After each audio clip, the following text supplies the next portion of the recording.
Ullu babalardan ruhu yanlı, Əsiller jaktırtar ilim şırağın, Babam hakim ata şöllerdi gezip, Mağribat nurunun aşkan bulağın. Karangı kevülge səvli şaşkanday, Əvlətlər nər aldı ilim nurunan, Qaraqalpaq degen bul ullu yılat, İlim bilim maskanıdır burundan. Arapça katlanıp, dünyalık ilimnin hemmi tarafından susunlangan, savatkan ata babalarımız, kelişek evlat üçün meşit medreseler kurup, kalıkkan mağribat nurunu tarattı. Bundan, mın yıllar burun, Al-Harizmi, Al-Beruniler tikar salgan şıgıs iliminin yolun, 20-şi əsirge kelip, dövrüge say jana ilim dergayları devam etti. Solardın biri, hazırge Ajinyaz adını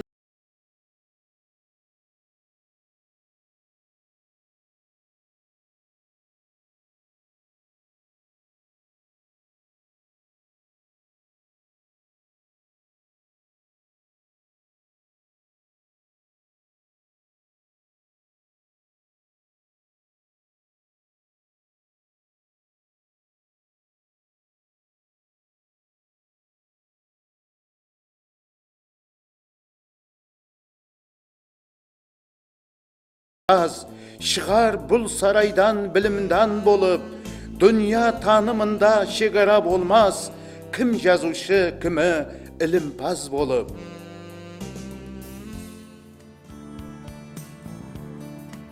Bir 1934 жылы Respublika hükümetinin kararı menen Төрткүл қаласында birinci mertebe muğalimler tayırlaytığın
Hazırgi vaqtda ishlab o'tirgan bu ajoyib maskan Ajniyaz atındagi Nukus mamlakatlik pedagogik institutining tarixi bu Qaraqalpaqistonning 20-asrdagi madaniyat tarixi bilan tig'iz baylanishgan ulkan maqam bo'lib hisoblanib, bu Qaraqalpaqistonimizning gullab rivojlanuvida asrisi intellektual kadrlar tayyorlovda, pedagogik kadrlarda ham ilmning barliq taraflari bo'yicha ilimpazlar tayyorlovda ulkan o'rin egalleydigan jo'xori o'rni bo'lib hisoblanadi. Mana shunday ulkan мақам болған, үлкен оқу орны болған бұл институттың ұзақ тарихы бар. Бұл Қарақалпақстан жерлері біз жасап отырған әзиз топырақ, әйемгі дәуірден бастап мәдениет, ілім ошақтарының бірі болған. Бұл хақында біздің тарихшыларымыз, археолог қарап жатыр. Жақында ғана пайда болған академик Базарбаевтың әйемгі оқыстариясы төмендегі Зардушлықтың ізлері деген кітап. Міне осы кітапта ham bundan 3000 жылдар бұрын біздің территориямызда кітаплар шығарылған, ілім, мәдениет раважланғанлығы хақында, жазусыздың болғанлығы хақында көп фактілер, археологиялық материалдар келтірілген. Міне 20-шы әсірге келіп, міне біздің осы территориямызда дәстепкі оқу орындарының бір болған педагогикалық институттың тырнағы қаланды. Міне 34-ші жылдан бастап бұл институттың тарихы басталады. Біздің ақсақалларымыздан, міне бірінші алымдарымыздан, бірінші педагогlardan Нәжім Дауқараевтың атын айтқымыз келеді. Міне Жұмек Орынбаев 30-ші жылдарда міне Москвадан басқа жерлерден келген алымдармен бірге олар істеп сүйерде оқу педагогикалық жұмыстары шөлкеместірген. Солардың ішінде міне Пилоненко деген бірінші профессорымыз пединституттың, соның бірге Жұмек Орынбаевпенен бірге олар бірге істесіп кітаплар шығарғанлығын біздің тарихымызда, документлерімізде сақланған. Институттың тарихы бұл жүда үлкен Қарақалпақстанымыздың раваждану үшін жүда көп кадрлар жетістіріп берген. Міне солардан гейпараларын айтсақ, бірінші академиклеріміз болған Марат Нұрмахамедов, Сабыр Камалов, һәм басқа да адамдар институтымызды бітіріп шыққан дәстепкі тарихшыларымыз, міне тарих ілімдерінің докторлары Шалекенов, Рзамбет Қосбергенов, марқұм, міне бұлардың осы тарихи білімдерін осы институтта алған. Бұндай адамдардың атларын жүда көп айта берсек болады. Міне институтты құруда, оны раважландыруда көп алымдарымыз, міне музейде олардың атлары, өмірбаянлар, ілім қайраткерлерінің атлары көрсетілген. Мен осы институтта істеуші бір тарих сипатында осы институтымыздың раваждануына, келешегіне үлкен үмітпенен қараймын. Әлбетте біздің институтымыз Өзбекстанда дүния жүзіндегі ілімнің жетіскендіктерін иелей отырып, жастарды, кадрларды келешекке мүнәсіп кадрлар тәрбиелеуде үлкен жұмыстар алып барады деген сенімдемін.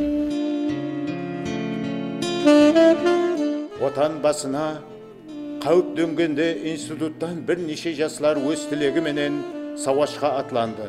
Солардың бірі екінші дүния жүзілік ұрыста отан қаһарманы болған Білис Нұрпейісов міне осы босағадан жауға атланған еді.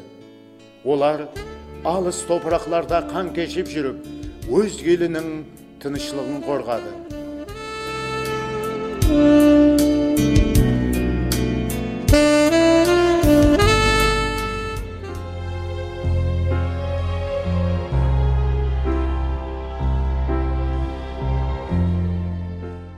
Бір 1960-70 жылларға келіп, өзіміздің милли қанегелеріміз институт үшін жеткілікті дәрежеге келіп жетті.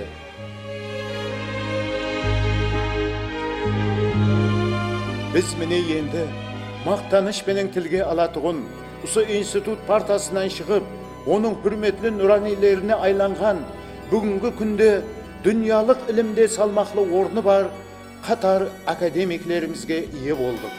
Осы институтта тәлім алған бірнеше жас үлгілеріміз халқымыздың мақтанышы Өзбекстан қаһарманлары болды.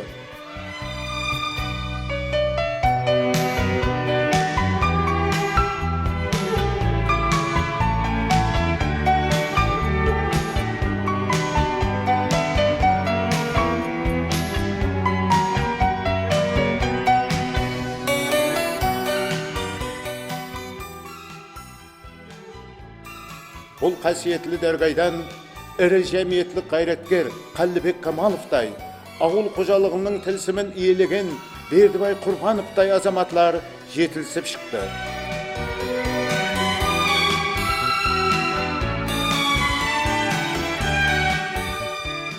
Институт тұрмысында аял қыздардың тұтқан орны гіреулі.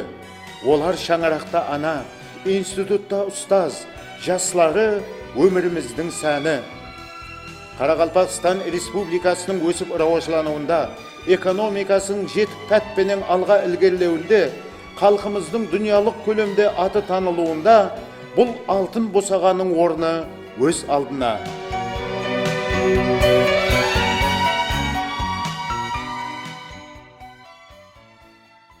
Қарақалпақстан халық тарихында хаял қыздардың рөлі жүдә үлкен деп есеплаймын.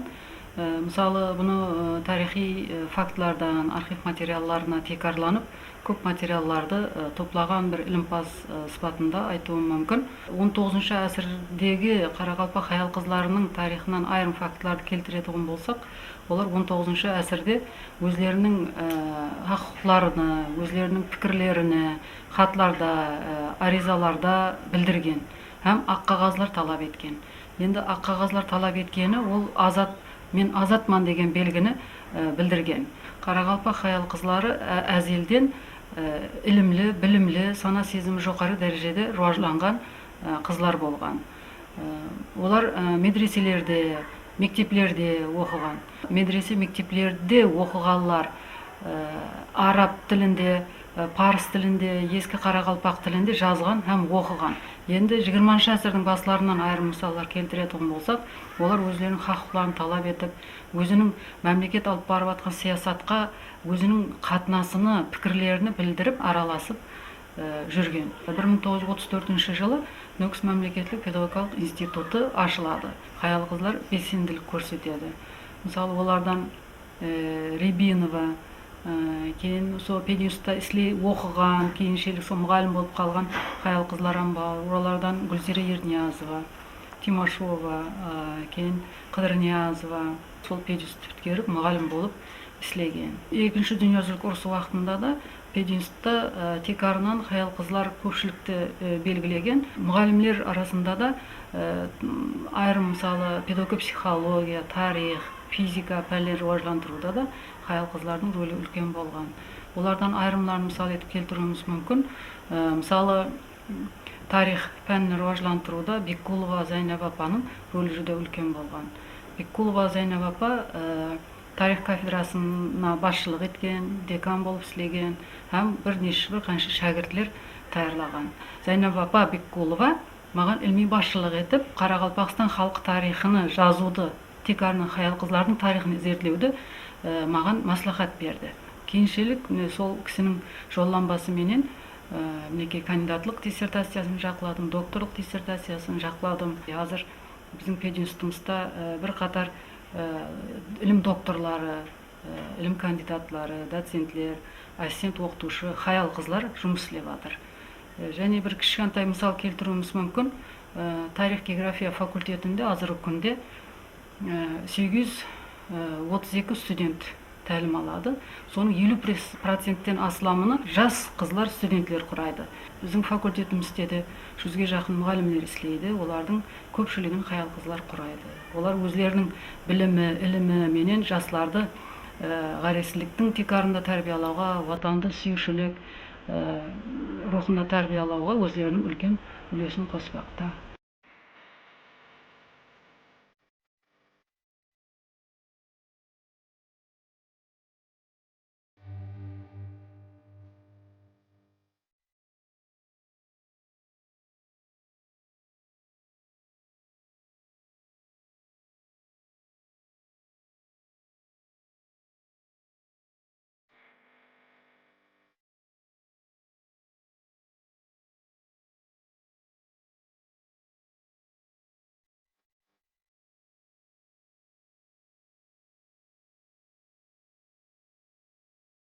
Бұл бір қасиетлі имарат бойлап, бабалар рухы елес боп кезер, оннан сусынланған келешек әулат, дүниялық ілімде сөйлеп тілдесер. Ілім тарихты қайта сөйлетеді.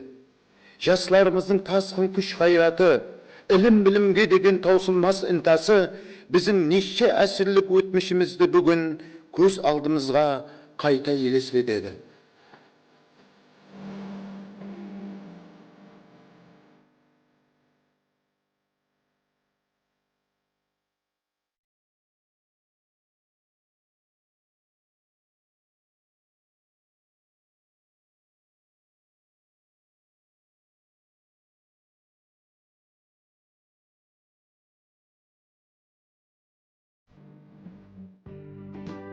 Институтқа 70 жылдан аслан тарихи дәуір ішінде бірнеше ректорлар басшылық етті.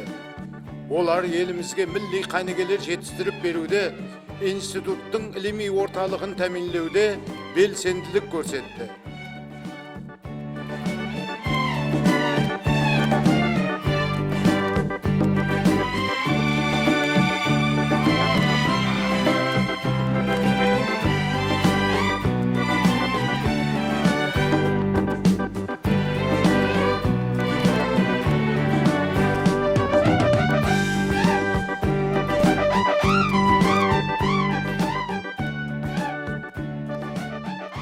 Xabarımız var, 34 жылы Төрткүл қаласында Мұғалімдер институты болып ашылған педагогикалық институт базасында 76 жылы Нөкіс мемлекеттік университет пайда болды. 90 жылы осы университеттің құрамынан институт қайтадан бөлініп шықты. Институт бөлініп шыққан уақытта институтта бар жоғы 4 факультет бар еді. Міне қазір бүгінге келіп институтта 8 факультет бар, арнаулы сыртқы бөлім бар, һәм студенттердің контингенті 7,5 мыңға жетті. Осы 7,5 мың студентке институттағы 460-тан астам профессор оқытушылар білім беріп жатырды. 460 профессор оқытушының 18-і ілім докторлары, һәм 110-дан астамы ілім кандидаттары болып есептелінеді. Әрбір мемлекет өзінің экономикасын күшейтуге ұмтылады. Әрбір мемлекет өзінің базарын бекемдеуге ұмтылады. Әрбір мемлекет өзінің товарларының басқа шет елдерде шығуына, шет елдерде сатылуына ұмтылады. Әлбетте товарлар шет елдерге сатылу үшін бұл товарлар конкуренцияға, бәсекеге шыдамды болу керек. Ал бәсекеге, конкуренцияға шыдамды товарларды тек қана бәсекеге шыдамды кадрлар өндіре алады. Ал бәсекеге, конкуренцияға шыдамды кадрларды даярлау бұл білім беру системасына жүктелген. Міне біздің вазифамыз осы жаңадан пайда болып жатқан оқу орындары үшін қазіргі заман талаптарына жауап беретін кадрларды өндіріп шығару. Міне осы бағдарда да біздің институтымыз осы реформаларды әмелге асыруда өзінің лайықлы орнын қосып жатырды. Институттың материалдық техникалық базасы бекемделіп жатыр. Аудиториялар, лабораториялар қайтадан ремонтланды, студенттердің тұрар жайы қайтадан ремонтланды. Институттың компьютер базасы соңғы 6 жылдың өзінде 5-6 есе өсті. Қазір институттағы компьютер класстары 15-ге жеткеріліп, бұл класстардың барлығы да интернетке тұтастырылды. Компьютер технологиясының мүмкіншіліктері қазір оғыда сондай күшлі, бұл біздің тікелей оқу құралымызға айлануы керек. Міне компьютер дискі, мынау кітап. Міне осы мынадай кітаптың 9-ы мына компьютер дискісіне жайласуға болады екен. Бұл кітапта жазылған информация уақыттың өтуімен көнереді, тозады. Ал дисктегі информацияға біз әр күні бұл жердегі информацияны өзгертіп, бұл жердегі кітапты жетілдіре беруімізге болады. Міне осы технологияларды біз өзіміздің мұғалімшілік кәсібімізде шебер пайдалана алсақ, әлбетте мұғалімдер өзінің алдына қойған вазифаларды орындап, қазіргі заман талабына жауап беретін кадрларды шығаруына өзінің үлкен үлесін қоса алады. 2004 жылы Нөкіс мемлекеттік педагогикалық институт өзінің 70 жылдық юбилейін белгілеп өтті. Міне көріп отырғаныңыздай, педагогикалық институт Қарақалпақстандағы ең бірінші ашылған жоғары оқу орны. Міне бұл хақында біздің тарихшыларымыз бірнеше кітаптарын шығарды. Һәм көп бұл хақында материалдар топланды. Міне осы топланған материалдардың текарында институтымызда біз өзіміздің институттың музейін көркемдестірдік. Қазір осы музей Қарақалпақстанның білімдендіру тарихының музейі деп айтсақ біз қателеспейміз. Музейіміздің кітапханасы оғда бай. Кітаптарымыздың фонды қазір жылдан жылға асып жатырды. Қазір осы бүгінге келіп кітапханамыздың фонды 120 мыңнан асты. Бұл кітапханамызда сирек ұшырасатын қолжазбалар, монографиялар, һәм соңғы оқулар шыққан профессор оқытушыларымыз шығарып жатырған сабақтар, оқу қолданбаларымен жылдан жылға толықтырып бармақта. Институтымыздың мәдени тұрмысы да оғда бай. Институтымызда республикаға белгілі тумарист ансамбліміз бар. Республикаға белгілі спорт командаларымыз оғда көп. Мысалы, футбол командамыз алатын болса, Қарақалпақстанның Жайқон командасының дерлік толығыменен біздің институтымыздың студенттерінен ібарат. Бұнан басқа волейболшы қыздарымыз оғда үлкен табыстарға ерісіп жатырды. Өзбекстанның жоғары лигасында ойнау мүмкіншілігіне ие болды. Міне 2007 жылы өткен универсиадада 6 медалды қолға кіргізіп қайтты. Бұнан басқа студенттердің театр студиясы бар. Өзбекстанда бар болған 65 жоғары оқу орнының ішінде Нөкіс мемлекеттік педагогикалық институты өзінің лайықлы орнына ие деп біз толығымен айта аламыз.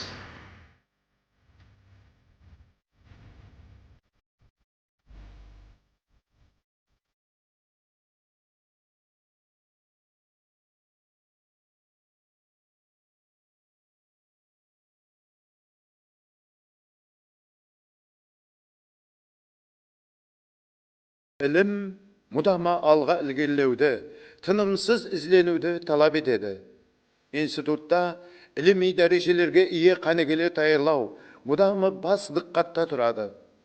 Bul jolda yüzden jüyrükler, mыңнан tulparlar çıgadı elbette. Mine usular arasından akademikler, ilim doktorları, professorlar yetilsip çıktı. Olar hazırgi vaqtda tek gana institutda emes, xalq qo'jaliginin hemme tarawlarında minnet etpekte. Olardyň izin bolsa, jaslar toluqtırıp atır.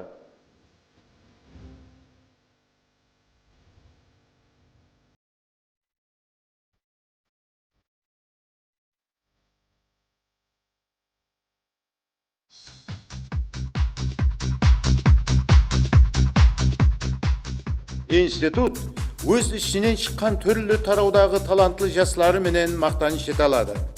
Solardyň içinde sportçu jaslar, nihal sıylygyna meýasar bolgan koçukçy hem oyunçylar, kullası jas talantlar bugünkü günde instituttun gana emes, bütkül respublikanyň maqtanyşyna aylangan.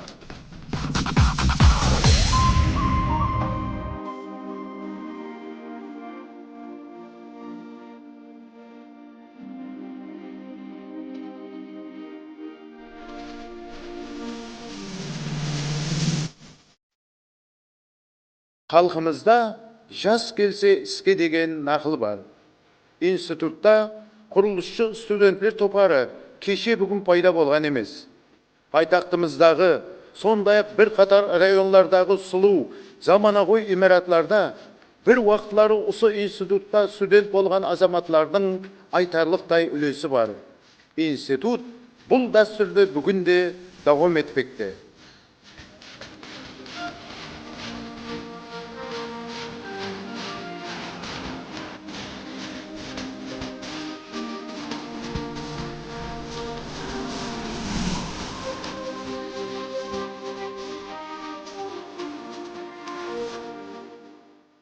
İnstitutga her yılı bir neçe mыңlagan jaslar ilim izlep, öz bakıtlarını sınaydı.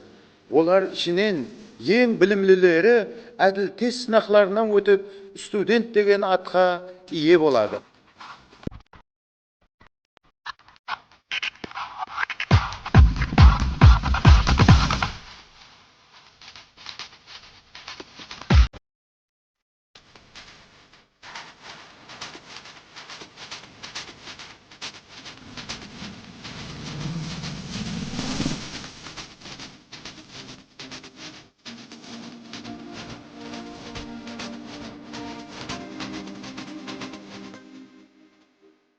Magister, bakalavr, haresligimizden keyin ilim bilim dergaylarına kirip gelgen bul terminlerдің saltanatı bugün öz aldyna. Olar bugün yersi batırgan jeňisler elimizдің ertengi günü, iqbal nesibesi, zamanımızдің kelişegi. Burun jürt görmegen saltanat benen elim perzentleri gezer dünyanı, alemnin tilsimin tanıyman desen, jas avlat bilim al, mağribat tanı.